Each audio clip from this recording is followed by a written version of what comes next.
கர்த்தருடைய பரிசுத்த நாமத்திற்கு மகிமை உண்டாவதாக. தானியேல் தீர்க்கதரிசியின் புஸ்தகம் கடைசி அதிகாரம் 2வது வசனம்.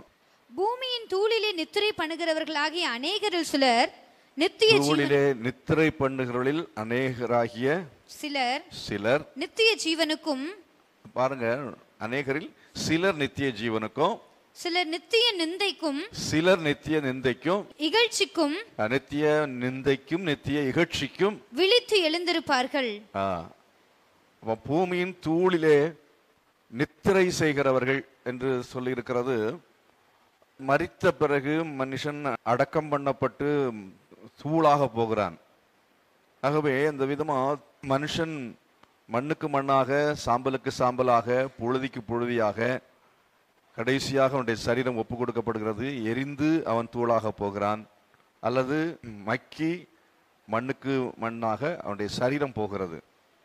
அப்படி சொல்லியிருக்கிறதுனால அந்த தூளிலே அவன் நித்திரை செய்கிறான், அங்கே படுத்து உறங்குகிறான் என்பது அர்த்தம் அல்ல. உண்மையில சொல்ல போனால் மரித்த பிறகு மனிதன் அவன் கல்லறை தோட்டத்திலேயோ சுடுகாட்டிலேயோ இருக்கிறது கிடையாது. இந்த வசனத்தை வைத்து அப்படி நம்ம என்ன செய்யக்கூடாது, புரிந்து கொள்ளக்கூடாது. தூளிலே நித்திரை பண்ணுகிறார்கள் அல்லது தூளிலே நித்திரை படுதல் என்றால் மரித்தவர்கள் அந்த மரித்த இடத்துல இருக்கிறார்கள் என்பது பொருள் அல்லவே அல்ல. அவர்கள் மரித்த உடனேயே அவங்களுடைய சரீரத்தை விட்டு அவங்க பிரிந்து விடுகிறார்கள். மரணம் என்பது என்னவென்று சொன்னால், அவனுடைய கூட்டை விட்டு அந்த ஆத்துமா தங்கி இருக்கிற அந்த கூட்டை விட்டு ஆத்துமா என்ன செய்கிறது, அது பிரிகிறது. அது வரையிலையும் அந்த சரீரத்திலே அது குடியிருந்தது. இன்னும் சொல்ல போனால் நம்ம குடியிருக்கிற ஒரு இடம்தான் இந்த சரீரம். உலகத்தில் வாழுவதற்கு என்று, இந்த உலகத்தில் வாழ வேண்டும் என்றால் அதற்கு ஒரு சரீரம் தேவை. அதுக்கு நமக்கு கொடுக்கப்பட்டிருக்கிற ஒரு கூடாரம் தான் இந்த சரீரம். இதைத்தான் நம்ம 2 கொரிந்தியர்ல 5ஆம் அதிகாரத்தில் நம்ம வாசிக்கும் பொழுது இவ்விதமாக வாசிக்கிறோம். வாசித்து பாருங்கள். 2 Corinthians chapter 5 verse from verse 1. பூமிக்குரிய கூடாரமாகிய நம்முடைய வீடு அழிந்து போனாலும் தேவனால் கட்டப்பட்ட கைவேலை அல்லாத நித்திய வீடு பரலோகத்திலே நமக்கு உண்டென்று அறிந்திருக்கிறோம். பரலோகத்தில் நமக்கு உண்டென்று அறிந்திருக்கிறோம். ஏனெனில் இந்த கூடாரத்திலே நாம் தவித்து என்றால் சரீரத்தை சொல்லுகிறார் அப்போஸ்தலனாகிய பவுல். இந்த கூடாரத்தில் நாம் தவித்து நம்முடைய பரம வாசஸ்தலத்தை தரித்துக்கொள்ள மிகவும் வாஞ்சி உள்ளவர்களாய் இருக்கிறோம். அதாவது இந்த சரீரத்திலே இது தவிப்பு உள்ள சரீரம். ஆனா தவிப்பு இல்லாத ஒரு சரீரத்தை தரித்து கொள்ளும்படி வாஞ்சை உள்ளவர்களாய் நாம் இருக்கிறோம் என்று அப்போஸ்தலனாகிய பவுல் கொரிந்தியர் சபைக்கு எழுதுகிறார். சபை மக்களுக்கு அதை எழுதுகிறார். இந்த உலகத்திலே இருக்கிற எல்லா மக்களுக்கும் இந்த சரீரம் இருக்கிறது. இந்த சரீரத்தில் வாழுகிறோம். ஆனால் சரீரத்தில் வாழுகிறதான நாம் அதற்கு பிறகு இந்த சரீரத்தை விட்டு நம்ம வெளியே போகிறது அப்படின்னு நினைத்து பார்க்கிற சமயத்தில் ரொம்ப கஷ்டமான விஷயம் இல்லையா? மரணம் அப்படின்னு நினைக்கும் பொழுது, மரணத்தை பற்றி சொல்லும் பொழுது எல்லாரும் பயப்படுறோம். நம்ம மரணத்தை பற்றி பயப்பட வேண்டிய அவசியம் உண்டா? மரணத்தை பற்றி யார் பயப்பட வேண்டும் என்றால், மரணத்தை பற்றி பயப்படுகிறவர்கள் நித்திய ஜீவனை பெறாதவர்கள் பயப்பட வேண்டும். நித்திய ஜீவனை பெற்றுக்கொண்டவர்கள் பயப்பட வேண்டிய அவசியம் இல்லை. இப்போ இங்கே நான் இப்போ சொல்லுகிற நித்திய ஜீவன் அப்படி என்கிற அந்த வார்த்தையினுடைய பொருள் என்ன?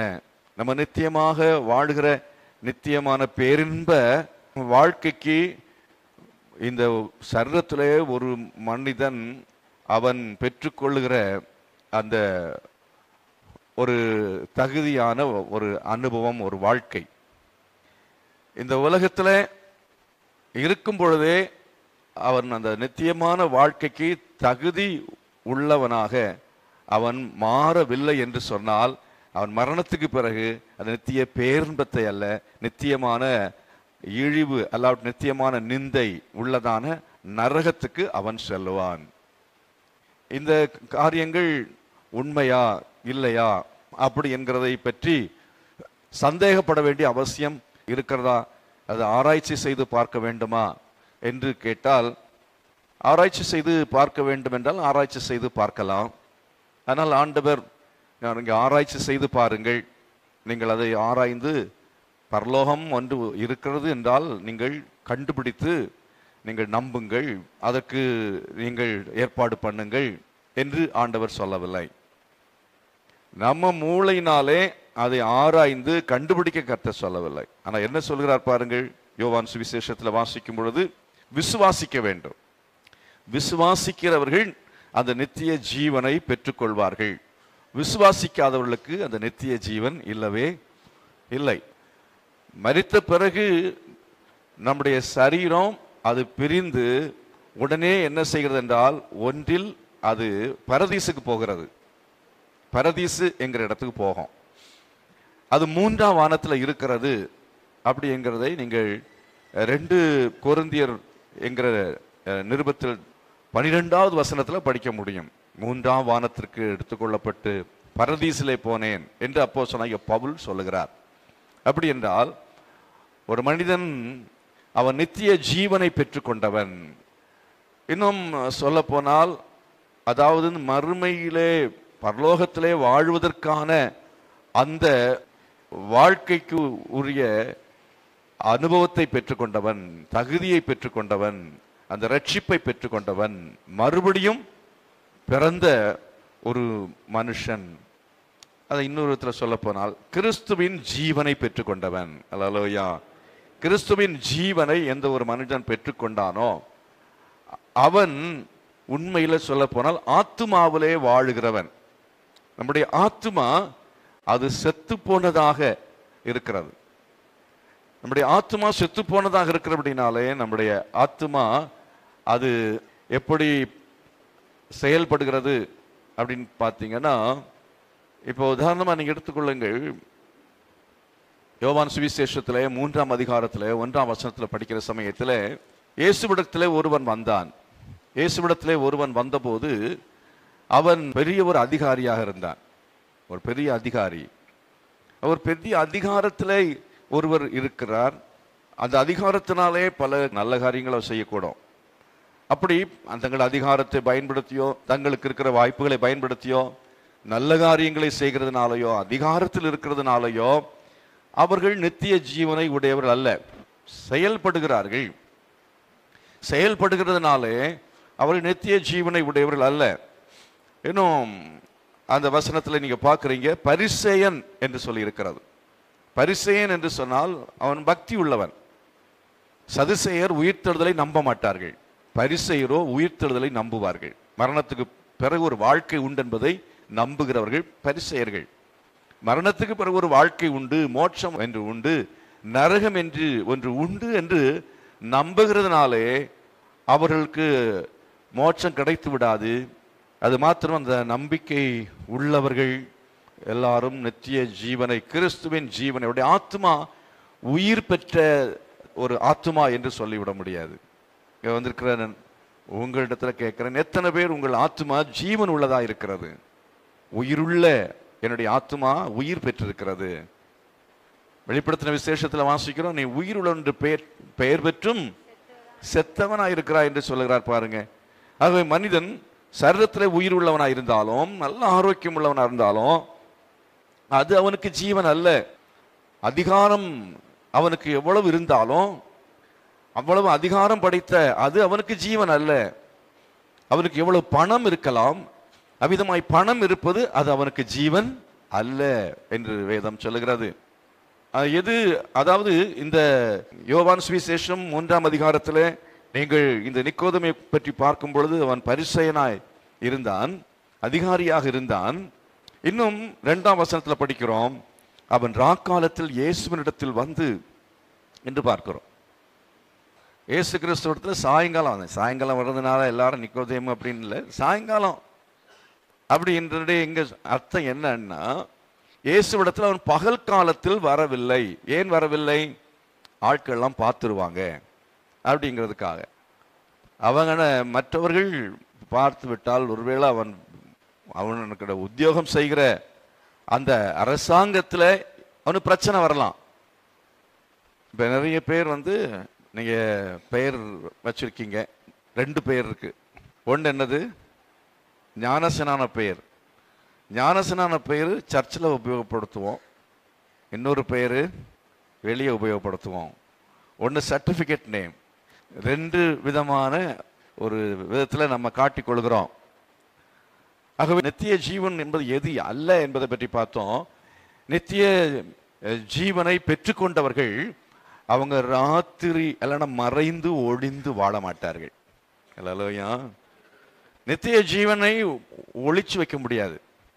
உங்க வாழ்க்கையில கிறிஸ்து உள்ளால வந்து விட்டார் என்றால், கிறிஸ்து உங்களுக்கு வாழ்க்கை கொடுத்து விட்டார் என்றால், கிறிஸ்துவோடு நீங்கள் வாழுகிற வாழ்க்கைக்கு பேர் நித்திய ஜீவன். அல்லேலூயா.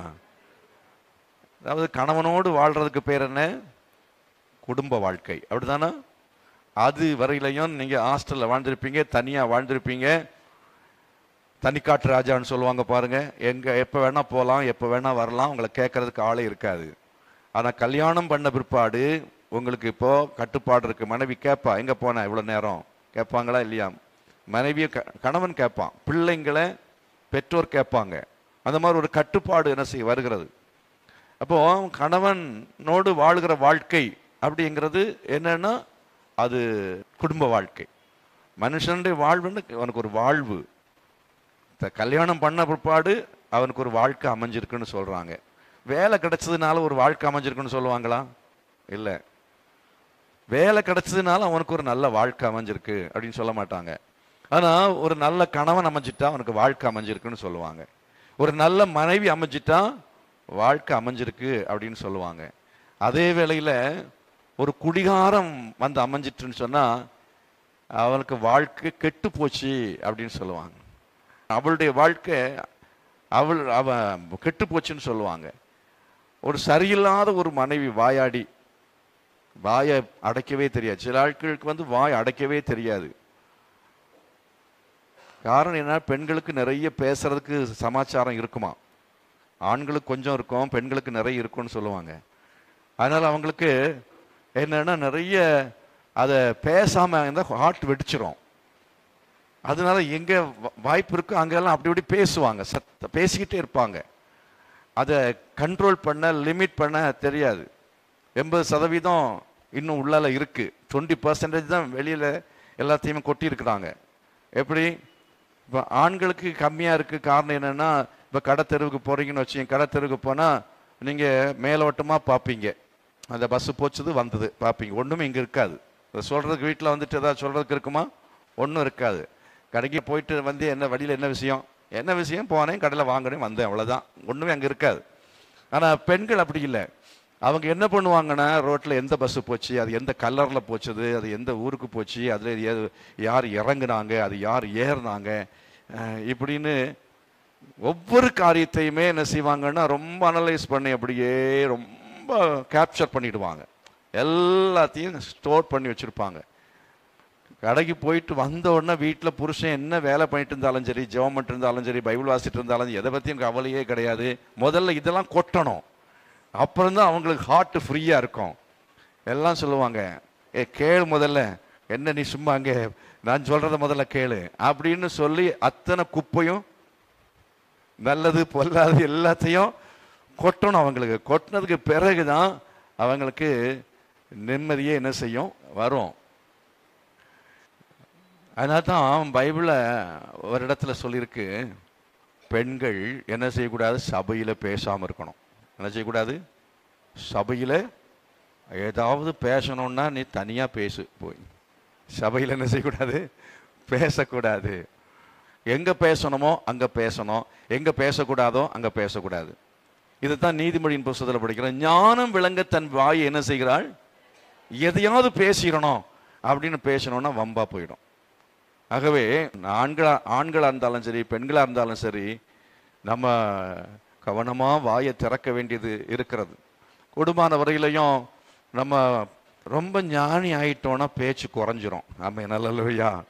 நம்ம வாழ்க்கையில் அதிகமாக நம்ம ஆண்டவரோடு நெருங்க நெருங்க பரிசுத்தம் அதிகமாக அதிகமாக, முதிர்ச்சி அதிகமாக அதிகமாக, முதிர்ச்சி அதிகமான நாட்களை பாருங்க, அதிகமாக ஆண்டவருக்குள்ள நெருக்கமாக போக போக போக போக தேவையில்லாம பேசுறது, அலப்புதல், இல்லைன்னா வாயடிக்கிறதெல்லாம் என்ன செய்யும்? குறைஞ்சிரும். இந்த மாதிரி சில சமயத்துல நீங்க உங்க வாழ்க்கையில சரியான கணவன் அமையலைனாலும், சரியான மனைவி அமையலைனாலும், வாழ்க்கை அமையவில்லை அப்படின்னு சொல்லி வாழ்க்கையே போச்சுது, என் வாழ்க்கையே நல்லா இல்லை, என் புருஷன் குடிகாரன், இல்லைன்னா என் மனைவி சரியில்லை அப்படின்னு உள்ளவங்க வாழ்க்கை எனக்கு அமையவில்லை என்று சொல்லுவார்கள். அந்த வாழ்க்கை அமைஞ்சதோ அமையலையோ, நித்திய வாழ்க்கையை நம்ம அமைத்துக் கொள்ள வேண்டும். அல்லேலூயா. கரங்களை வைத்து கர்த்தரை மகிமைப்படுத்துவோமா? நித்திய வாழ்க்கையை நாம் அமைத்துக் கொள்ள வேண்டியது அவசியமாக இருக்கிறது. அது என்ன நித்திய வாழ்க்கை? நம்ம வாழ்க்கை இயேசுவோடு கூட அது இணைக்கப்பட வேண்டும், இயேசுவோடு சேர்ந்த வாழ்க்கை. அப்ப இயேசு கிறிஸ்துவை பற்றி வேதத்துல நம்ம பார்க்கிறோம். அதாவது உன்னத பாட்டின் புஸ்தகத்தில் படிக்கும் பொழுதும் சரி, வெளிப்படுத்தின விசேஷத்தில் படிக்கும் பொழுதும் சரி, இயேசு எப்படி சித்தரிக்கப்படுகிறார், அல்ல கடவுள் மனிதனோடு கூட உள்ள உறவிலே ஒரு மணவாளனாக சித்தரிக்கப்படுகிறார். மக்கள் ஒரு மணவாட்டியை போல சித்தரிக்கப்படுகிறார்கள். அதை எபேசியர் நிருபத்தில் நம்ம கடைசியா என்ன படிக்கிறோம்? நான் கிறிஸ்துவை பற்றியும் சபையை பற்றியும் சொல்லுகிறேன், இந்த ரகசியம் பெரியது அப்படின்னு சொல்றாரு. ஆகவே அவ்விதமாக மனுஷன் கடவுளோடு கூட வாழ்க்கை நடத்துவது, அல்லேலூயா. அது வாழ்க்கை என்பது என்ன? அவன் ஒரு நித்தியமான வாழ்க்கையை துவங்குகிற ஒரு அனுபவத்துக்கு பெயர்தான், அதாவது மறுபடியும் பிறத்தல். கரங்களை வைத்து கர்த்தரை மகிமைப்படுத்துவோமா? எப்படி உங்களுக்கு குடும்ப வாழ்க்கை ஆரம்பமாகிறது? குடும்ப வாழ்க்கை எப்போங்க ஆரம்பிச்சது? யாராவது சொல்ல முடியுமா? குடும்ப வாழ்க்கை எப்போ ஆரம்பிச்சது? பிறக்கும் போதே என் குடும்ப வாழ்க்கை ஆரம்பிச்சது அப்படின்னு சொல்ல முடியுமா? இல்லை. அப்போ எப்போ உங்களுடைய குடும்ப வாழ்க்கை ஆரம்பமாயிற்று? அந்த நாளுக்கு ஏதோ ஒரு நாள், குறிப்பிட்ட நாள் உண்டா இல்லையா? எப்போ நீங்க குடும்பமா மாறினீங்க? சிலருக்கு தெரியாது, சிலருக்கு தெரியாது. அதாவது நித்திய வாழ்க்கையும் சிலர் அப்படித்தான் புரிஞ்சு வச்சிருக்கிறாங்க. ஒரு கிறிஸ்தவ குடும்பத்தில் பிறக்கிறதுனால, கிறிஸ்தவ பெயரை வைத்ததுனால அவன் நித்திய ஜீவனை பெற்றுக்கொண்டான் என்று பொருள் கிடையாது. அவன் கிறிஸ்துவோடு அவனுக்கு வாழ்க்கை துவங்கி இருக்கிறது என்று நாம் எடுத்துக்கொள்ள முடியவே முடியாது. சண்டே ஸ்கூல்ல படிச்சதுனால அவன் ஒரு கிறிஸ்தவன் ஆக முடியாது. அல்லாவிட்டால் நித்திய வாழ்வை அவன் பெற்றுவிட்டான் என்று சொல்ல முடியாது. நித்திய வாழ்வை அவன் பெற்றுக்கொண்டதற்கு கிறிஸ்தவ தகப்பனாரோ கிறிஸ்தவ தாயாரோ பெயர் போட்டதுனால கிடையாது. கிறிஸ்தவ பெயர் வச்சதுனால நீங்கள் நித்திய ஜீவனை பெற முடியாது. நான் சொல்றது உங்களுக்கு விளங்கும்னு நினைக்கிறேன். கிறிஸ்துவோடு உள்ள வாழ்க்கை அது உங்களுக்கு அதிகாரபூர்வமாக ஆரம்பிக்கப்பட்டு விட்டது என்று சொல்ல முடியாது. நீங்க குடும்ப வாழ்க்கையை நீங்க வாழ்ந்து கொண்டிருக்கிறீங்கன்னா, இங்க இருக்கிற ஆட்கிட்ட கேட்கிறேன், நினைக்கிறேன் 99.9% மக்கள் என்ன சொல்வீங்க? எனக்கு பொண்ணு பார்த்தாங்க, எனக்கு மாப்பிள்ளை பார்த்தாங்க, ஃபிக்ஸ் பண்ணாங்க, ஊரெல்லாம் கூட்டு ஒரு நாள் என்ன செஞ்சாங்க, ஒரு மண்டபத்தில் இல்லை சர்ச்சில் வச்சு எனக்கு கல்யாணம் எல்லார் மத்தியிலையும் நடத்தினாங்க, நடத்தி அரசாங்கத்தில் பதிவு செஞ்சாங்க, முறைப்படி கல்யாணம் செய்தோம். முறைப்படி கல்யாணம் செஞ்ச ஆட்கள் தானே எல்லாருமே. ஆகவே நீங்க குடும்பமா இன்னைக்கு வாழ்றீங்க. எத்தனை வருஷமா வாழ்ந்துட்டு இருக்கிறீங்க? எத்தனை வருஷமா ஒருத்தர் வாழ்ந்துட்டு இருக்கிறீங்க? இதுக்கு ஒரு துவக்கம் என்று ஒன்று இருக்கிறது, அப்படித்தானே? ஒரு குடும்பம் அப்படி என்று வாழ்க்கை என்று சொன்னால் அது எவ்வளவோ அர்த்தங்கள் இருக்கிறது. அதே போலத்தான் கிறிஸ்தவ வாழ்க்கையும் அர்த்தமுள்ள வாழ்க்கை. அல்லேலூயா. கிறிஸ்தவ வாழ்க்கையும் அர்த்தமுள்ள வாழ்க்கை. அதைத்தான் நாம் யோவான் சுவிசேஷத்துல 3ஆம் அதிகாரத்துல பார்க்கிறோம். நல்லா கவனிக்க வேணும். நித்திய ஜீவனை இதுவரையிலையும் நம்ம பெற்றிருக்கிறோமா என்கிறதை நாம் ஆராய்ந்து பார்க்க வேண்டும், யோசித்து பார்க்க வேண்டும். நான் சொன்னேன், பெரிய அதிகாரத்தில் இருக்கிறதுனால அது உங்களுக்கு ரட்சிப்பாகாது. நீங்கள் நித்திய வாழ்வை இன்னும் துவங்கவில்லை. நீங்கள் கிறிஸ்துவோடு கூட உள்ள வாழ்க்கை இன்னும் துவங்கவில்லை. நீங்கள் கிறிஸ்தவ குடும்பத்தில் பிறந்ததுனால கிறிஸ்துவோடு கூட உள்ள வாழ்க்கை உங்களுக்கு ஆரம்பிக்கப்பட்டது நினைத்து விடக்கூடாது. கிறிஸ்துவோடு கூட உள்ள வாழ்க்கை ஆரம்பியல. நித்திய ஜீவனை நீங்கள் பெற்று கிறிஸ்துவின் ஜீவன் உங்களுக்குள்ள எப்பொழுது கடந்து வரும் அப்படின்னு பார்த்தா யோவான் சுவிசேஷம் 3ஆம் அதிகாரத்துல வாசித்து பாருங்க. 3ஆம் வசனம். இயேசு அவனுக்கு பிரதியுத்தரமாக, ஒருவன் மறுபடியும் பிறவாவிட்டால் தேவனுடைய ராஜ்யத்தை காண மாட்டான் என்று. மறுபடியும் பிறவாவிட்டால் அப்படின்னு சொல்லப்பட்டிருக்கு. தேவ ராஜ்யத்தை காண மாட்டான். இந்த வாழ்வை பெற வேண்டும் என்றால் நித்திய ஜீவனுடைய வாழ்க்கையை நீங்க உலகத்திலேயே துவங்குகிறீர்கள். மரித்த ஐஸ்வர்யவானுடைய ஆத்துமா நேரே எங்க போனது? அக்கினி உள்ள இடத்திலே போய் அங்கே நான் வேதனைப்படுகிறேனே என்று சொன்னான் பாருங்க. அவன் நித்திய ஜீவனை பெற்றுக்கொள்ளவில்லை என்றால், ரட்சிப்பை பெற்றுக்கொள்ளவில்லை என்றால், மறுபடியும் பிறக்கவில்லை என்று சொன்னால் அவன் எங்கே தான் போக வேண்டும்? அவன் வேதனையுள்ள இடத்துக்கு தான் போக வேண்டும். அப்படி என்றால் இந்த தானியத்துக்கு தரிசியின் புஸ்தகத்தில் சொல்லப்பட்டிருக்கிறதே, அதாவது பூமியின் தூளிலே நித்திரையாயிருக்கிறவர்கள் அவர்கள் கடைசியாக எழுந்திருப்பார்கள் என்று சொல்லியிருக்கிறதே. அதனுடைய பொருள் என்ன? அதாவது அவர்கள் எல்லாரும் ஒரு நாளிலே நியாய தீர்ப்புக்கென்று இந்த ஆத்துமாக்கள் என்ன செய்யப்படுவார்கள்? அவர்கள் சிங்காசனத்துக்கு முன்பதாக நிறுத்தப்படுவார்கள். அன்றைக்கு இந்த வானம் பூமி எல்லாம் ஒழிந்து போகும். இந்த வானம் பூமி என்று சொன்ன நீங்க பார்க்கறதான இந்த ஓசோன் மண்டலம் இருக்கு, அதுதான் சொல்லி இருக்கிறது வெளிமண்டலம். இந்த பூமியினுடைய வெளிமண்டலம், இந்த பூமி இது எல்லாமே இல்லாம போகும்.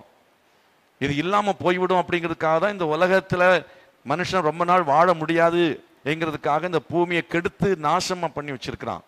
அதனால இதுல ரொம்ப காலம் மனுஷன் குடியிருக்க முடியாதுங்கிறதுக்காக வேகமா சந்திரன்ல போய் குடியிருக்கலாமா, எங்க போய் குடியிருக்கலாம் அப்படின்னு சொல்லி மனுஷன் தேடுகிறான். அங்க மனுஷன் குடியிருப்புக்கு ஏதுவான எல்லா வசதிகளும் அங்க இருக்கிறான்.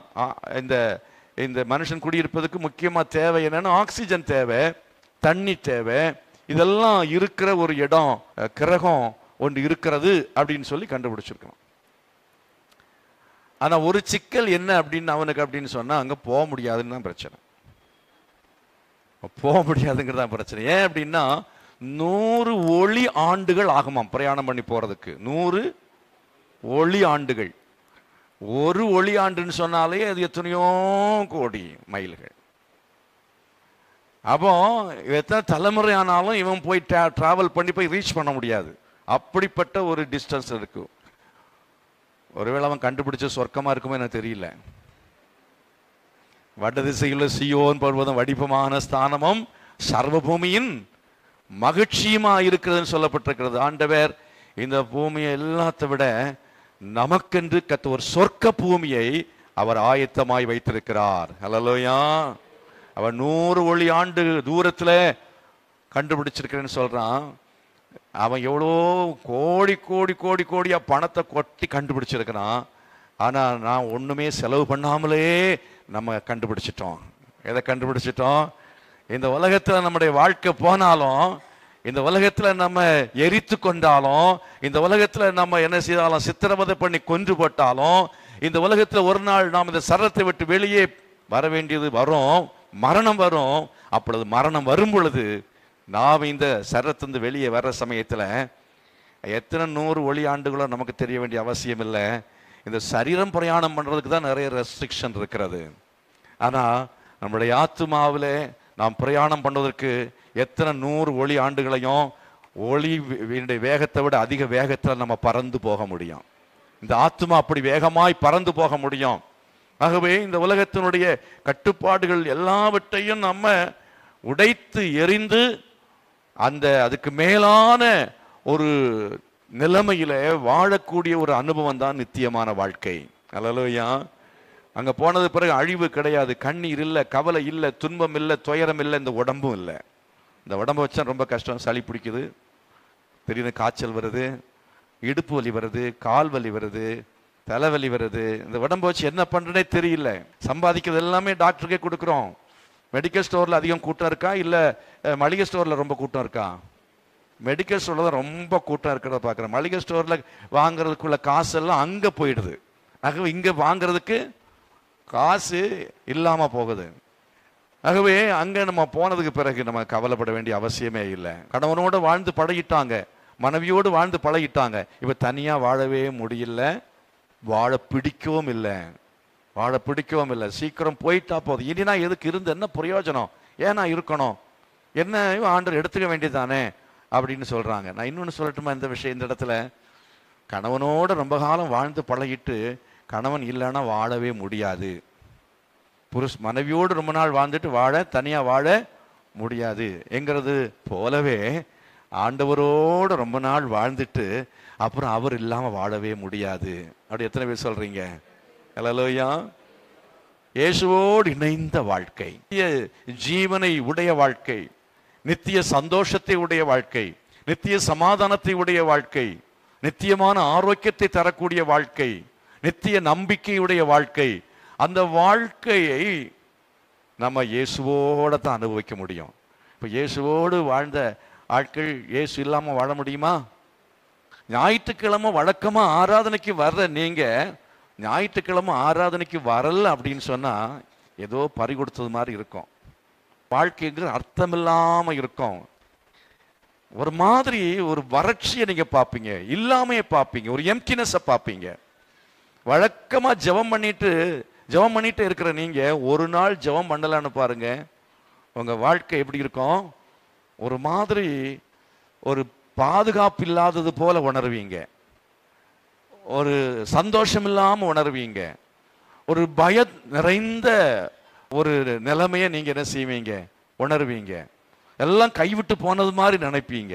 ஆனா டெய்லி ஜெபம் பண்ணி டெய்லி பைபிள் வாசித்து வாரத்துக்கு ஒரு முறையாவது சர்ச்சுக்கு வந்து இந்த மாதிரி நீங்க ஆண்டவரோடு வாழுகிற வாழ்க்கையை வாழ்ந்து பாருங்க.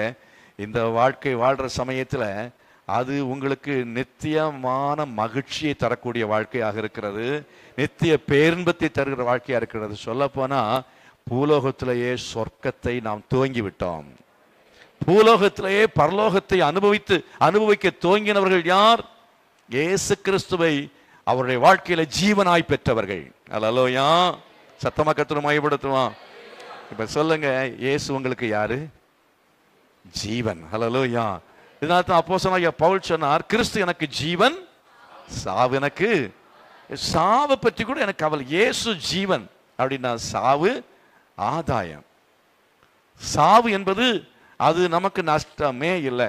சரீரத்தை விட்டு நம்ம வெளியே போனோம்னு ஒரு பெரிய விடுதலை, ஒரு பெரிய விடுதலை, பெரிய சந்தோஷம், ஒரு நித்தியமான வாழ்க்கை நமக்கு துவங்குகிறது. அல்லேலூயா. யாருக்கு? கிறிஸ்துவின் ஜீவனை பெற்றுக்கொண்டவர்களுக்கு. நீங்க கிறிஸ்துவின் ஜீவனை பெற்றுக்கொண்டவர்கள் தானா அப்படிங்கிறத நம்ம சோதித்து பார்க்க முடியுமா என்றால் சோதித்து பார்க்க முடியும். யோவான் சுவிசேஷத்துல 3ஆம் அதிகாரத்துல 3ஆம் வசனத்துல படித்தோம், நீ மறுபடியும் பிறவாவிட்டால் தேவனுடைய ராஜ்யத்தை காண மாட்டாய். மறுபடியும் பிறக்கிறது அப்படிங்கிறது, ஒரு மனுஷன் 7 முறை திரும்ப பிறப்பான், 7 ஜென்மம் எடுப்பான். ஒரு முறை அவன் மனுஷனா பிறந்துட்டு அவன் இல்லை அப்படின்னா அடுத்தது அவன் நாயா பிறப்பான், குரங்கா பிறப்பான், கோழியா பிறப்பான், குருவியா பிறப்பான், புழுவா பிறப்பான், பூச்சியா பிறப்பான். அது உண்மை கிடையவே கிடையாது. புழுவுடைய வேற, ஆடு வேற, மாடு வேற. மனுஷன் ஒரே தரம் அவன் பிறப்பதும் ஒரே தரம் மரிப்பதும் பின்பு நியாய தீர்ப்படைவதும் எல்லாருக்கும் அது நியமிக்கப்பட்ட ஒன்றா இருக்கிறது. ஒரு முறை தான் அந்த உலகத்துல பிறக்கிறோம், ஒரு முறை தான் பிறக்கிறோம். ஆனா இங்க இயேசு சொன்னார், நீ மறுபடியும் பிறவாவிட்டால் என்று சொன்னாரு. அது அர்த்தம் என்ன? மறுபடியும் பிறப்பது என்று சொன்னால் இயேசு என்ன சொல்கிறார் என்றால், நீ உன்னுடைய சரீரத்திலே நீ ஒரு முறை ஜீவனை, அப்பாவுடைய ஜீவன், ஒரு அம்மாவுடைய ஜீவனை நீ பெற்றிருக்கிறாய். இப்ப நீ என்னுடைய ஜீவனை பெற்றுக்கொள்ள வேண்டும். அந்த ஜீவனை நீ உன் ஆத்துமாவிலே பெற்றுக்கொள்ள வேண்டும் என்று ஆண்டவர் இங்கே அவனுக்கு சொல்லுகிறார். நீ என்னை புகழ்ந்து பேசுறதுனாலயோ, நீ என்ன ஆராதிக்கிறதுனாலயோ, நீ எந்த ஆர்ப்பாட்டம் பண்றதுனாலயோ உனக்கு ஜீவன் இருக்கிறது என்று அர்த்தம் கிடையாதுன்னு சொல்லிட்டார். நீ இந்த ராத்திரியில என்னை தேடி வந்திருக்கிறாய், நல்ல வாஞ்சை உனக்கு இருக்கிறது. ரபி, நீ நிறைய அற்புதங்களை செய்கிறீர், உண்மை போல வேற யாருமே கிடையாது அப்படின்னு சொல்றான், புகழ்ந்து பேசுகிறான். கர்த்தருக்கு விரோதி அல்ல. அப்படி சொல்லுகிறதுனாலே அவன் நித்திய ஜீவனை பெற்றுவிட்டான் என்று சொல்லிவிட முடியாது. ஆண்டவனை மறுபடியும் பிறக்காவிட்டால் தேவனுடைய ராஜ்யத்தில் பிரவேசிக்க மாட்டாய் என்று சொன்னார். அப்ப ஆண்டவர்கிட்ட அவன் கேட்கிறான், அது எப்படி ஆகும் என்று கேட்கிறதை பார்க்கிறோம். 9ஆம் வசனத்துல கேட்கிறான், அதுக்கு நிக்கோதேமு இவைகள் எப்படி ஆகும் என்றான். ஆகும் என்றான். இயேசு என்ன சொன்னார் பாருங்க, மெய்யாகவே மெய்யாகவே நான் உனக்கு சொல்லுகிறேன், நாங்கள் அறிந்திருக்கிறதை சொல்லி நாங்கள் கண்டதை குறித்து சாட்சி கொடுக்கிறோம், நீங்களோ எங்கள் சாட்சியை ஏற்றுக்கொள்ளுகிறதில்லை. அதாவது சிம்பிள் ஒரு லாஜிக் என்ன அப்படின்னா, ஆண்டவர் சொன்ன ரொம்ப ஒன்றும் பண்ண வேண்டாம், நீ ஏற்றுக்கொள். எதை ஏற்றுக்கொள்ளணும்? சாட்சி ஏற்றுக்கொள், வசனத்தை ஏற்றுக்கொள். Accept the word. ஆதியிலே வார்த்தை இருந்தது, அந்த வார்த்தை தேவனாய் இருந்தது. அப்புறம் 4ஆம் வசனம் சொல்லப்பட்டிருக்கும், அந்த வார்த்தைக்குள்ள என்ன இருந்தது? ஜீவன் இருந்தது. அதை யாக்கோபுல நீங்க வாசிக்க முடியும். யாக்கோபு 1ஆம் அதிகாரத்துல 18வது வசனம். யாக்கோபு 1:18. அவர் சித்தம் கொண்டு நம்முடைய சிருஷ்டிகளில் நாம் முதற்பலன்கள் ஆவதற்கு நம்மை சத்திய வசனத்தினாலே ஜெனிப்பித்தார். நீங்க புருஷ வித்தினாலே ஜெனிப்பிக்கப்பட்டவர்கள் எல்லாருமே, நம்ம எல்லாரும். ஆனா அது வேற. ஆனா இப்ப ஆண்டவர் மறுபடியும் பிறத்தல் அப்படின்னு சொன்னா, நித்திய ஜீவனை ஒருவன் பெற்றுக்கொள்வது எப்படின்னா, அவன் சத்திய வசனத்தினாலே ஜெனிப்பிக்கப்பட வேண்டும். சொல்றவங்களுக்கு விளங்குச்சா விளங்கலையா? எத்தனை பேர் புரிஞ்சுக்கிட்டீங்க? மதம் மாறுறது இல்லைங்க, மதம் மாற்றம் இல்லை. நீங்க ஏதோ இன்னொரு மதத்துக்கு, கிறிஸ்தவ மதத்துக்கு பெயரை மாத்துறதோ, நீங்க தண்ணியில மூழ்கி ஞானஸ்நானம் எடுத்தேன்னு சொல்லி ஞானஸ்நானம் ஒரு சடங்க பண்றதுனாலயோ நீங்கள் நித்திய வாழ்வை பெற முடியவே முடியாது. கிறிஸ்தவ பெயரை எவ்வளவு நீளமா ஆபிரகாம், ஈசாக்கு, யாக்கோபு, யோவான் 4 பேரை சேர்த்து வச்சாலும் நீங்க என்ன செய்ய முடியாது, பரலோகத்துக்கு போக முடியாது. ஆனா அதே வேளையில நீங்க வேற எந்த பெயரை வேணா வச்சுட்டு போங்க, வேற எந்த பெயரை வேணா வச்சுட்டு போங்க, பெயருக்கும் பரலோகத்துக்கும் சம்பந்தமே கிடையாது. கரங்களை விட்டு கர்த்தரை மகிமைப்படுத்தும். இது பூலோகத்தில் உங்களை ஐடென்டிஃபை பண்றதுக்காக இருக்கிற ஒரு வார்த்தை, அவ்வளவுதான். ஆனால் நீங்கள் சத்திய வசனத்தினாலே ஜெனிப்பிக்கப்பட வேண்டும். அல்லேலூயா. இப்ப சத்திய வசனத்தினாலே ஜெனிப்பிக்கப்படணும்னா என்ன செய்யணும்? அதைத்தான் ஆண்டவர் இயேசு 3ஆம் அதிகாரத்தில் என்ன சொல்றாரு? 10ஆம் வசனத்திலிருந்து நம்ம படிக்கலாம். என்ன சொல்ற பாருங்க. இயேசு அவனை நோக்கி, நீ இஸ்ரவேலில் போதகனாயிருந்தும் இவைகளை அறியாமல் இருக்கிறாயா? ஹலோ, கவனிச்சிங்களா? அதாவது நீ விசுவாசின்னு சொல்லி பெயர் பெற்றிருந்தாலும் கூட உனக்கு இதை பற்றி அறிவில்லையே, நீ கிறிஸ்தவனா இருந்தும் உனக்கு அறிவில்லையே. உண்மையான அந்த அனுபவத்தை பெற்றுக்கொள்ள வேண்டும் என்றால் அதுக்கான அறிவு தேவையா இருக்கிறது, நாலேஜ் தேவை. அந்த நாலேஜ் எப்படி வருகிறது அல்லாவிட்டா அதை எப்படி பெற்றுக்கொள்கிறோம் என்று சொன்னால், அதாவது சாட்சியை ஏற்றுக்கொள்ள வேண்டும். வசனத்தை நம்ம என்ன செய்யணும்? கேட்கிறதன் மூலமாக நாம் பெற்றுக்கொள்கிறோம். அல்லேலூயா. எவ்வளவு நம்ம பிரசங்கத்தை கேட்கிறோமோ, வசனத்தை கேட்கறதுனால நித்திய ஜீவன் வராது. எத்தனையோ கன்வென்ஷன் கூட்டங்களுக்கு போகலாம், நற்செய்தி கூட்டங்களுக்கு போகலாம். ஒவ்வொரு கூட்டத்துக்கும் போற ஆட்களை பாருங்க. அப்போ கடைசியில மனம் திரும்ப ஆட்கள், இயேசுவை ஏற்றுக்கொள்ள விரும்புகிற ஆட்கள், ரட்சிக்கப்படணும்னு சொல்லி விரும்புகிற ஆட்கள், ரட்சிக்கப்படுறவங்க எல்லாம், ஒப்பு கொடுக்குறவங்க எல்லாம் முன்னுக்கு வாங்கன்னா முதல்ல போறது நீங்க எல்லாரும் போவீங்கன்னு எனக்கு தெரியும். கை வைத்துட்டே போய் நிற்பாங்க, அழுதுகிட்டே போய் நிற்பாங்க. ஒவ்வொரு கூட்டத்திலையும் ஒப்பு கொடுப்பாங்க. அவங்க இன்னும் என்ன இல்லை, அந்த நிச்சயம் அவங்களுக்குள்ளே வரவில்லை என்றுதான் அர்த்தம். குடும்ப வாழ்க்கைன்னு துவங்கலன்னு அர்த்தம். குடும்ப வாழ்க்கையை துவங்கிட்டீங்கன்னு சொன்னா அந்த அனுபவமே வேற. அல்லேலூயா. ஆகவே நீங்கள் என்ன செய்யணும்? வசனத்தை என்ன செய்யணும்? ஏற்றுக்கொள்ள வேண்டும். தேவனுடைய வார்த்தையை, வசனத்தை நீங்க ஏற்றுக்கொள்ளணும். ஆண்டுடைய வார்த்தையை நீங்க எந்த அளவுக்கு கேட்குறீங்கிறது அல்ல, ஏற்றுக்கொள்ளுதல்ங்கிறது வேற, கேட்கறதுங்கிறது வேற. கேட்கணும் முதல்ல. இயேசு சொன்னார், காதுள்ளவன் கேட்க கடவன்னார். எத்தனை பேர் கேட்குறாங்க? எத்தனை பேர் கேட்குறீங்க? சிலர் இங்கே கேட்டது மாதிரி கண்ணு திறந்து வச்சிருப்பாங்க, ஆனால் காது மூடி இருக்கும். சிலர் என்னன்னா காது மூடி இருக்கும், கண்ணு மூடி இருக்கும். கண்ணை மூடிக்கிட்டே கேட்பாங்க, ஆனால் கேட்க வசனம் உள்ளால போகாது, தூங்கிட்டு இருப்பாங்க. அதாவது நித்திய ஜீவனை பற்றிய இல்லைன்னா ரட்சிப்புக்கேற்ற வசனங்களை சொல்லும் பொழுது மனுஷன் கேட்கறதுக்கு அவனுக்கு என்ன இல்லை? உற்சாகம் இல்லை, விருப்பம் இல்லை. பரலோகத்தை பற்றி சொல்றதை கேட்கறதுக்கு விருப்பம் இல்லை. நரகத்தை பற்றி சொன்னா கேட்கறதுக்கு விருப்பம் இல்லை. மறுவுலக வாழ்க்கை பற்றி சொன்னா கேட்கறதுக்கு விருப்பம் இல்லை. இயேசுவை பற்றி சொன்னா கேட்கறதுக்கு விருப்பம் இல்லை. ஆனா அதே வேளையில எல்லாருக்கும் இன்ட்ரெஸ்ட் எல்லாம் என்னன்னா பூமிக்கு அடுத்த காரியங்களில், அதுவும் எல்லாம் இல்லை, பூமிக்கு அடுத்த காரியங்களையும் நல்ல பிசினஸ் பண்றது எப்படி அப்படின்னு சொன்னா கூட கேட்க மாட்டீங்க. கடன் வாங்காம எப்படி வாழ்வது அப்படின்னு சொன்னா கூட கேட்க மாட்டீங்க. டைம் மேனேஜ்மெண்ட் அப்படின்னு சொன்னா கூட கேட்க மாட்டீங்க. ஆனா எதை பற்றி சொன்னா கேட்பீங்க? எதை பற்றி சொன்னா கேட்பீங்க? லேட்டஸ்டா வந்த ஒரு படம் இருக்கு பாருங்க, மூவி. அதை பற்றி இப்ப அந்த கதையை எடுத்து விட்டேன்னா பாருங்க, ரொம்ப முகமெல்லாம் மலர்ச்சியாயிடும். ஒரு ஆள் தூங்க மாட்டீங்க, ஆணு வாயை திறந்து கேட்பீங்க. ஆமா, இல்ல வேற ஏதோ ஒண்ணு. இந்த மாதிரி உலகத்தில் உள்ள கட்டுக்கதைகளையோ ஏதாவது இந்த மாதிரி புராணங்களையோ ஏதாவது ஒண்ணு சொன்னா அதை கேட்கறதுக்கு மக்கள் இன்ட்ரெஸ்டா இருக்காங்க. எங்கேயாவது ஒருத்தவங்க எங்க ஓடுவாங்க, அங்க ஓடுவாங்க. அந்த மாதிரி தான் இருக்காங்க தவிர உட்கார்ந்து கேட்கறதுக்கு மக்களுக்கு விருப்பம் இல்லை, ஏற்றுக்கொள்கிறது இல்லை. அந்த மாதிரி ஏற்றுக்கொள்கிறவர்களாய் இருக்க வேண்டியது அவசியமாக இருக்கிறது. வசனத்தை ஏற்றுக்கொள்ளும் பொழுது அடுத்தது என்ன உண்டாகும்? 12ஆம் வசனம் படிக்கிறீங்க. பரம காரியங்களை எப்படி விசுவாசிப்பீர்கள்? பரம காரியங்களை நம்ம விசுவாசிக்கணும். விசுவாசம் சொன்னா என்ன? பரலோகம் ஒன்று இருக்கிறத நீங்க அப்படியே கேட்டு ஏற்றுக்கொள்ள வேண்டும். வேதம் என்ன சொல்கிறதோ, வேதத்துல சொல்லி இருக்கிறவைகளை நான் அப்படியே பார்க்காம நான் நம்ப மாட்டேன், விசுவாசிக்க மாட்டேன் அப்படின்னு சொல்லக்கூடாது. பைபிள்ல என்ன சொல்லி இருக்கிறதோ அதை கண்ணை மூடி நம்புறேன், விசுவாசிக்கிறேன், ஏற்றுக்கொள்றேங்கிற மாத்திரம் கை வைத்து காட்டுங்க பார்க்கலாம். நான் முழுமையா நான் ஏற்றுக்கொள்றேன், நம்புறேன். அப்படி நம்பி விசுவாசித்து ஞானஸ்நானம் எடுக்கிறதுக்கு சொன்னா ஞானஸ்நானம் எடுக்கணும். அதே போல வேதம் என்னென்னலாம் செய்யும்படி சொல்லி இருக்கிறதோ அவைகள் எல்லாவற்றையும் செய்ய வேண்டும், அதெல்லாவற்றையும் செய்யணும். அப்படி செய்தால் உங்களுக்கு நித்திய ஜீவன் உண்டு. கரங்களை வைத்து கர்த்தரை மகிமைப்படுத்துமா. இயேசு கிறிஸ்து ஒரு இடத்துல இருந்து நிறைய பேர் வெளியே போயிட்டாங்க. அப்படி போன உடனே இயேசு சீஷர்களை பார்த்து கேட்டார், நீங்களும் போய்விட மனதா இருக்கிறீர்களோ? போகும்போது என்ன சொல்லிட்டு போனாங்க?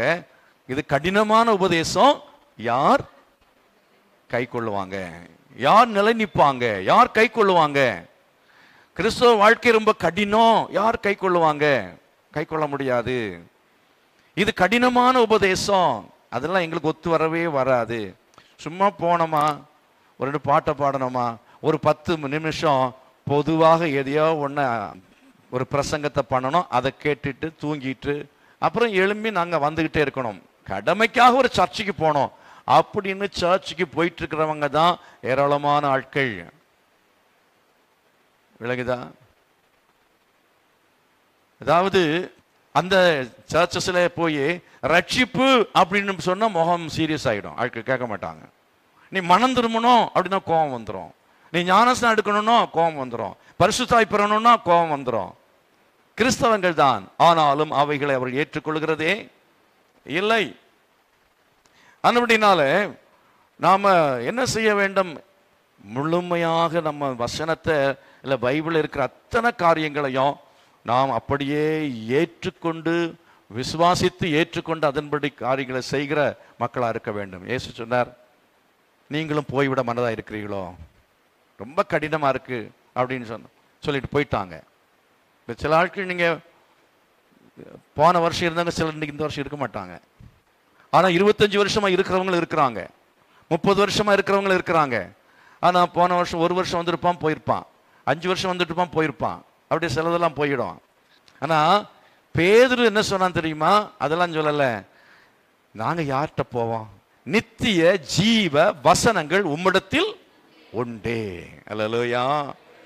அப்ப நித்திய ஜீவ வசனங்கள் அப்படின்னா வசனம், இயேசு கிறிஸ்து பேசின வசனங்கள் இருக்கு பாருங்க. இந்த வசனங்களை கேட்க கேட்க கேட்க கேட்க அவனுடைய ஆத்துமா ஜீவன் பெற்றது. அல்லேலூயா. கருவில் இருக்கிற குழந்தைக்கு ஜீவன் இருக்குங்க, ஆனா 6 மாசத்துல ஜீவன் இன்னும் அதிகம் வளர்ந்துச்சு ஜீவன். அப்புறம் 1 வருஷத்துல ஜீவன் வளர்ந்துச்சு, 2 வருஷத்துல இன்னும் வளர்ந்துச்சு, இப்போ 20-25 வருஷம் ஒரு வாலிபனாக அந்த ஜீவன் வளர்ந்திருக்கிறது. அல்லேலூயா. இப்ப கையில் எடுத்து ஆறாரோ சொல்ல முடியுமா? முடியாது. இதுதாங்க வளர்ச்சி, இதுதான் ஜீவன். அந்த ஜீவன் அது பரிபூர்ணப்படணும், வளரணும். எத்தனை பேர் கிறிஸ்தவ ஜீவியத்தில் வளர்ந்துட்டு இருக்கிறீங்க?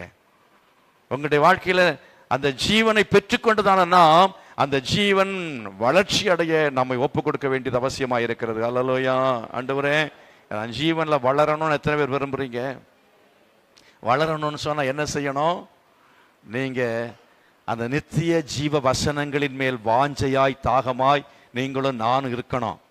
இந்த பைபிளை படிக்காம, வசனத்தை கேட்காம, உபதேசத்தை கேட்காம, இதை கை கொள்ளாம நம்முடைய ஜீவன் வளரவே வளராது. நம்முடைய ஆத்மாவிலே இருக்கிற ஜீவன் அது செத்து போகும். அது செத்து போன பிற்பாடு சில ஆட்கள் பார்க்கும்போது தெரியும் அவங்க ஜீவன் இருக்கா இல்லையாங்கிற நல்லாவே பார்த்தா தெரியும். ஜீவன் இருக்கிறதா இல்லையாங்கிறது பார்த்தாலே தெரியும். யோவான் சுவிசேஷத்தில் 1ஆம் அதிகாரத்தில் வாசியுங்கள். அங்க என்ன சொல்லப்பட்டிருக்கிறது? 4ஆம் வசனத்துல அவருக்குள் என்ன இருந்தது? ஜீவன் இருந்தது. இயேசு கிறிஸ்துவுக்குள் அந்த நித்திய ஜீவன் இருந்தது. அந்த நித்திய ஜீவனை அவர்தான் உலகத்துக்கு கொடுக்கும்படி வந்தார். அப்போ இதுல ஒரு காரியத்தை உங்களுக்கு நான் சொல்றேன். நமக்குள்ள இருக்கிற நித்திய ஜீவன் நமக்குள்ளே அது வளர்ச்சி அடைய வேண்டும் என்கிறது மாத்திரமல்ல, வளர்ச்சி அடைகின்ற ஒரு ஜீவன் நமக்குள்ள இருக்கும் என்றால் அந்த ஜீவனை நாம் பிறருக்கும் கொடுப்போம். ஜீவன் இருந்ததுன்னு சொன்னா நம்ம ஜீவனை என்ன செய்வோம்? மற்ற ஆட்களுக்கு நம்ம கொடுப்போம். நம்ம வாழ்க்கையை மற்ற ஆட்களுக்கு பயனுள்ளதாக மாற்றுவோம். ஜீவன் இல்லாதவர்கள் பயன்பெறுமா? ஒரு டெட் பாடி யூஸ் ஆகுமா? யூஸ் ஆகாது. விசுவாசிங்க, விசுவாசித்து இன்றைக்கே ஜீவனை பெற்றுக்கொள்.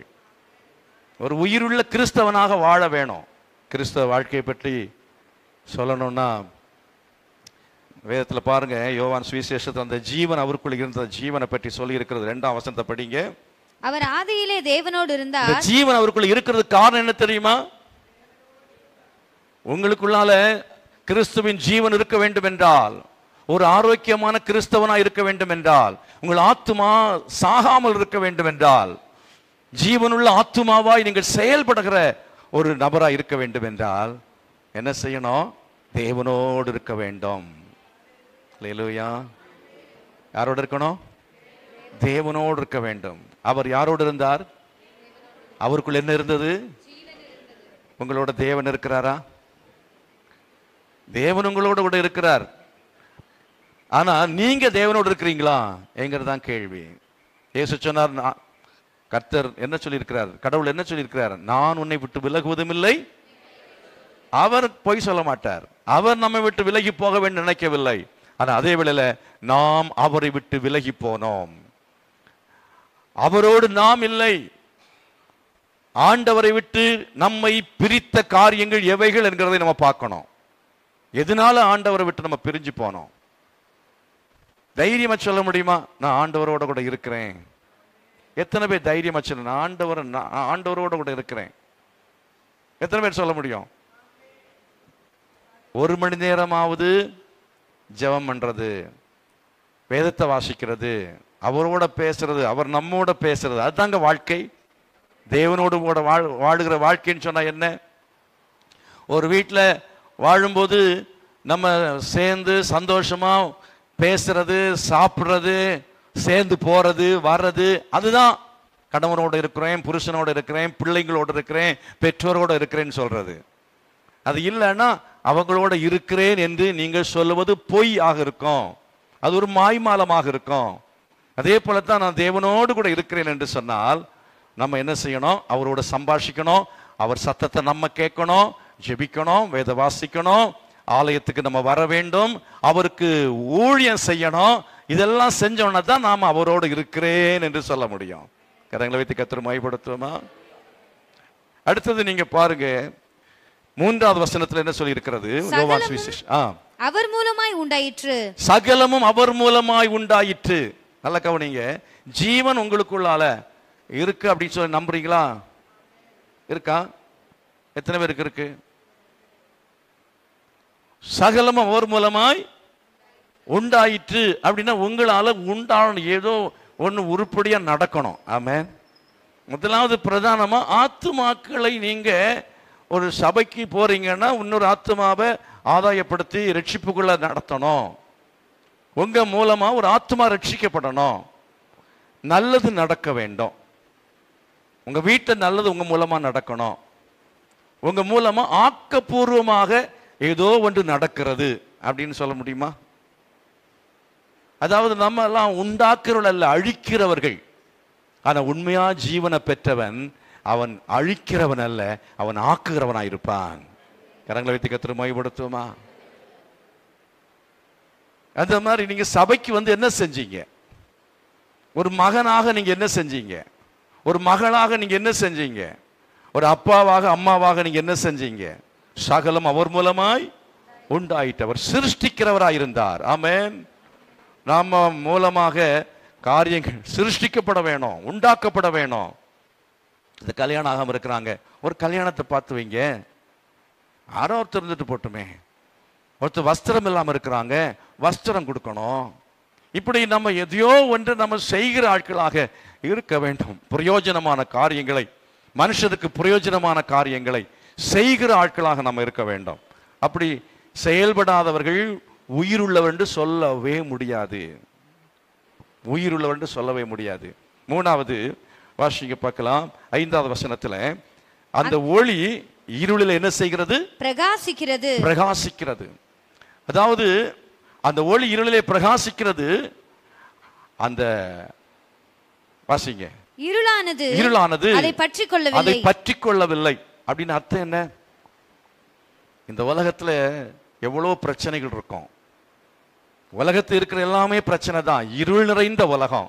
அந்த இருள் நிறைந்த உலகத்துல அந்த இருள், அந்த துன்பம், அந்த துயரங்கள் உங்கள் வாழ்க்கையை அது கவலையாய் மாற்றிவிடக்கூடாது. ஆமென். நீங்கள் கவலைக்கு அடிமைப்பட்டு விடக்கூடாது, பாரத்தில் அமிழ்ந்து விடக்கூடாது, இருள் உங்களை பற்றி விடக்கூடாது. உலகத்துல நீங்க டிவியில பார்த்தா அதை பார்த்தா இதை பார்த்தா மோசமானதான் இருள். அது உங்களை பற்றி கொள்ளாதபடி, பற்றி உங்கள் ஆத்மாவின் ஜீவனை கெடுத்து நஷ்டப்படுத்தி விடாதபடிக்கு நீங்கள் கவனமா இருக்க வேண்டியது அவசியமா இருக்கிறது. சத்தமா கரங்களை வைத்து கர்த்தரை மகிமைப்படுத்துவோமா? 4வதாக 9ஆம் வசனத்தை படிக்கிறோம். உலகத்திலே வந்து எந்த மனுஷனையும் பிரகாசிப்பிக்கிற ஒளியே அந்த மெய்யான ஒளி. உலகத்திலே வந்து எந்த மனுஷனையும் பிரகாசிப்பிக்கிற ஒளி. என்ன சொல்றீங்க? உங்க வீட்டுல என் புருஷனை திருத்தவே முடியாது சொல்றீங்களா இல்லையா? அவங்ககிட்ட கேட்கிறேன், என் புருஷனை திருத்த முடியுமா முடியாதா? நிறைய சகோதரிமார் திருத்தி இருக்கிறாங்க. சொல்றீங்க என் மனைவியை திருத்தவே முடியாது சொல்றீங்களா இல்லையா? உன ஞாபகம் வச்சுக்கீங்க, ஈசாக்கு ரெபேக்காளுக்காக என்ன செய்தான்? வேண்டுதல் பண்ணினான். அல்லேலூயா.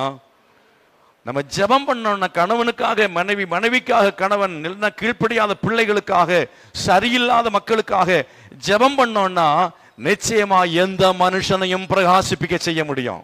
விசுவாசிக்கிறீங்களா? அவங்க உருப்பட மாட்டாங்க, என் மனைவி உருப்பட மாட்டா, என் பையன் திருந்தவே மாட்டான், என் பக்கத்து வீட்டுக்காரன் அவன் ரட்சிக்கப்படவே மாட்டான் அப்படின்னு நம்ம முத்திரை போடக்கூடாது. என்ன, எந்த மனுஷனையும் நாம் சரிப்படுத்த முடியும். எத்தனை பேர் விசுவாசிக்கிறீங்க? சொல்லுங்க. என் மனைவியை சரிப்படுத்த முடியும், என் கணவனை சரிப்படுத்த முடியும், என் பிள்ளைங்களை சரிப்படுத்த முடியும். அந்த நம்பிக்கை விசுவாசத்தோடு கூட செயல்படுகிற மக்களாய் நம்ம இருப்போம். 10வது வசனத்துல நம்ம படிக்கிறோம், அவர் உலகத்தில் இருந்தார், உலகம் அவர் மூலமாய் உண்டாயிற்று, உலகமோ அவரை அறியவில்லை. உலகமோ அவரை என்ன செய்யவில்லை? அறியவில்லை.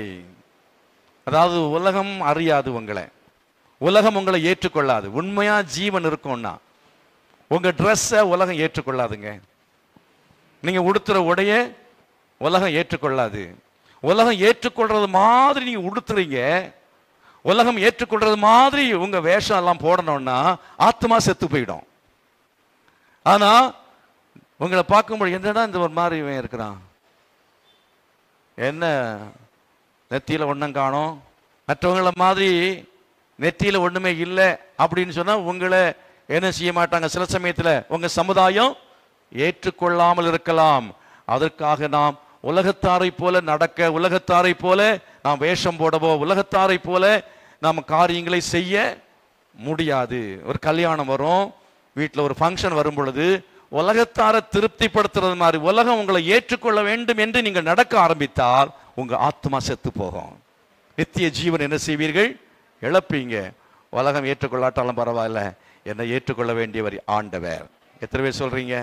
இயேசு ஏற்றுக்கொள்ற மாதிரி நடக்கணும், பேசணும், உடுத்தணும், சாப்பிடணும், எல்லாமே அது மாதிரி நம்ம வீடு காரியங்கள் அப்படித்தான் இருக்க வேண்டும். அடுத்தது 29. மறுநாள் யோவான் இயேசுவை தன்னிடத்தில் வரக்கண்டு, இதோ உலகத்தின் பாவத்தை சுமந்து தீர்க்கிற தேவ ஆட்டுக்குட்டி. ஏன் யோவான்ட்ட இயேசு வரணும்? ஏன் யோவான்ட்ட இயேசு வரணும்? இன்னைக்கு நீங்க ஏன் என்கிட்ட வந்தீங்க? உங்களுக்குன்னு ஒரு பாஸ்டர் வேணும், அப்படிதானா? உங்களுக்குன்னு ஒரு பாஸ்டர் வேணும். அத மாதிரி பிள்ளைகளுக்கு என்ன வேணும்? ஒரு பெற்றோர் வேணும். அதாவது ஒரு குடும்பத்துக்கு ஒரு அமைப்பு, ஒரு குடும்ப அமைப்பு, ஒரு சமுதாய அமைப்பு, ஒரு சபை அமைப்பு, ஒரு தலைமை, இதெல்லாம் தேவன் வைத்திருக்கிற ஒழுங்கு. அதுக்கு கீழ்ப்படிந்தார் இயேசு. உங்களுக்குள்ள ஜீவன் இருக்கும்னா நீங்க என்ன செய்வீங்கன்னா, தலைமையாக இருக்கிறவங்களுக்கு கீழ்ப்படி, இண்டிபெண்டன்ட் நடக்க மாட்டீங்க, சுயாதீனமா இருக்க மாட்டீங்க. உங்களுக்கு மேல உங்களை நடத்துகிற ஒருத்தர் இருப்பாங்க, உங்களுக்கு ஆலோசனை சொல்லுகிற ஒருத்தரை வைத்திருப்பீர்கள். எனக்கு யாரும் ஆலோசனை சொல்ல வேண்டிய அவசியம் இல்லை, எனக்கு எல்லாம் தெரியும் அப்படின்னு நடக்கிற வேண்டிய ஜீவன் ஆத்மாவிலிருந்து போய்விடும். அவன் ஜீவன் உள்ளவனாக இருந்து நித்திய ஜீவனை பெற வேண்டும் என்றால் அவன் கட்டுப்பாடு உள்ளவனாக இருக்கணும். பாஸ்டர் சொல்றதை கேட்கணும், புருஷன் சொல்றதை மனைவி கேட்கணும், மனம் போல ஜீவிக்க கூடாது என்பது அது என்ன செய்கிறது? காட்டுகிறது. கடைசியாக சொல்றேன், அந்த 1ஆம் அதிகாரத்தில் 42வது வசனத்தில் நான் படிக்கும் பொழுது, பின்பு அவனை இயேசுவினிடத்தில் கூட்டிக் கொண்டு வந்தார். இயேசு அவனை பார்த்து நீ யோனாவின் மகனாகிய சீமோன், நீ யோனாவின் குமாரனாகிய சீமோன், நீ கேபா எனப்படுவாய் என்றார். அதாவது ஜீவன் உங்களுக்குள்ள இருக்கும்னா, உங்கள்கிட்ட யாராவது வந்தாங்க அப்படின்னு சொன்னா என்ன செய்வீங்க? இப்ப ஜீவன் உங்களுக்குள்ள இருக்கும் அப்படின்னு சொன்னா நீங்க பக்கத்தில் இருக்கிற ஆட்கிட்ட பேசுவீங்க. எப்படி? சீமோனா இருக்கிறாய், நீ கேபாவா இருப்பாய். நல்ல மோட்டிவேஷனா பேசணும். அல்லேலூயா. பிள்ளைகளை மோட்டிவேஷனா பேசணும், கணவன்கிட்டையும் மோட்டிவேஷனா பேசணும், மனைவிட்டையும் சொல்லணும், நீங்க நல்லா, நீ இன்னும் நல்லா பண்ண முடியும், நீ நல்லா இன்னும் வேலை செய்ய முடியும், நீ நல்லா அழகுள்ளவளா மாற முடியும். சொல்லுங்க, நீ கருப்பா இருந்தாலும் அழகா இருக்கிறாய், கருப்ப மனைவியா இருந்தாலும் அழகா இருக்கிறாய். அந்த மாதிரி நம்ம நல்ல விதமாக ஆட்கிட்ட பேசணும். இயேசு பேசின காரியங்கள்லாம் பார்த்தீங்கன்னா பாசிட்டிவா பேசியிருக்காரு, நல்ல விதமா பேசியிருக்காரு, அடுத்தவங்களை பற்றி நல்லா பேசியிருக்காரு, தன்னை பற்றி நல்லா பேசியிருக்கிறாரு. நீங்க இன்னும் என்ன அதிகமான நன்மைகளை பார்ப்பீர்கள் என்று பேசினார். கடைசியா சொல்லி முடிக்கிறார். எத்தனை பேர் நீங்க அப்படி பேச விரும்புறீங்க? அதை கடைசி வாசித்து முடிச்சிடுவோமா? யோவான் அந்த 1ஆம் அதிகாரத்தை கடைசி வசனம், இது முதல் நீங்கள் மனுஷகுமாரனிடத்தில் தேவதூதர்கள் ஏறுகிறதையும் இறங்குகிறதையும் காண்பீர்கள் சொன்னார். நீங்க சொல்லுங்க, நான் தப்ப குறைவா நினைக்க, நீங்க உங்களை குறைவா நினைக்காதங்க. உங்களுக்குள்ள ஜீவன் இருக்கும்னா நீங்க மக்கள்கிட்ட சொல்லணும், பாருங்க என்ன இன்னும் விசேஷமா பார்ப்பீங்க. மார்க் குறைவா எடுத்துட்டு வந்தாலும் வீட்டில் ஏன் எப்படின்னு கேட்பாங்க. சொல்லுவேன், பாருங்க நான் ஐஏஎஸ் ஆஃபீஸரா மாறுவேன், நான் ஒரு பெரிய ஊழியக்காரனா மாறுவேன், நான் ஒரு நல்ல வீட்டை கட்டுவேன். இப்படி நல்ல விதமாக உங்களை பற்றி நீங்கள் நன்றாக பேசுங்கள். அடுத்தவங்களை பற்றியும் நல்லா பேசணும், நம்ம பற்றியும் நன்றாக பேச வேணும். இதெல்லாம் இருந்தா தான் அந்த லட்சணங்கள் எதுக்கு அடையாளம்? ஜீவன் இருக்கிறது என்பதுக்கு அடையாளம். எத்தனை பேருக்கு நித்திய ஜீவன் வேணும்? உங்க ஜீவன் இருக்கிறதா பாருங்க.